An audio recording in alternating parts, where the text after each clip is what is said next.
বসিরহাটের হাড়োয়ায় আইএসএফ এর পতাকা লাগাতে বাধা। তৃণমূল আইএসএফ কর্মী সমর্থকদের মধ্যে ব্যাপক উত্তেজনা। হাড়োয়ার আমরাডেঙ্গিতে নওশাদের সভা রয়েছে, তার আগেই আইএসএফ এর পতাকা লাগাচ্ছিলেন আইএসএফ সমর্থকরা। তখনই পতাকা লাগাতে বাধা দেওয়ার অভিযোগ তৃণমূলের বিরুদ্ধে। এমনকি আইএসএফ কর্মী সমর্থকদের বেধড়ক মারধরও করার অভিযোগ। সমস্ত অভিযোগ তৃণমূলের দিকে, পাল্টা সমস্ত অভিযোগ অস্বীকার করেছে তৃণমূল।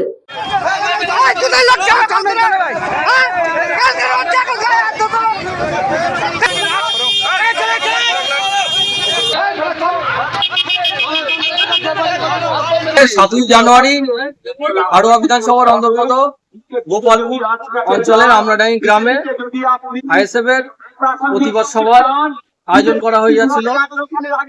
প্রতিবাদ সভায় আমাদের প্রধান বক্তা হিসেবে উপস্থিত থাকবেন নওশাদ সিদ্দিকী ভাইজান এবং আরো অনেকে। সেই উপলক্ষে পার্টির ছেলেরা ফ্ল্যাগ মারছিল। ফ্ল্যাগ মারাকালীন গোবরিয়া বাজারে কিছু দুষ্কৃতীরা ছেলেপিলের উপরে হামলা করেছে এবং মারধর করেছে কিছু ছেলেকে এবং আমাদের ফ্ল্যাগ খুলে নিয়েছে।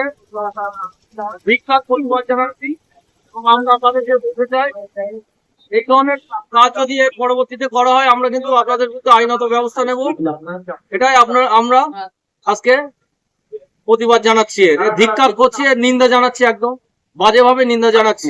অভিযোগ তৃণমূল কংগ্রেস কর্মীদের প্রতি করা যায় না, তৃণমূল কর্মীদের এরকম মানসিকতা নেই।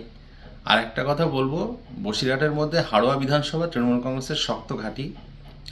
এখানে তৃণমূল পরিবার এত সংঘবদ্ধ যে সেখানে আইএসএফ করবার মতো লোকজন নেই বললেই চলে।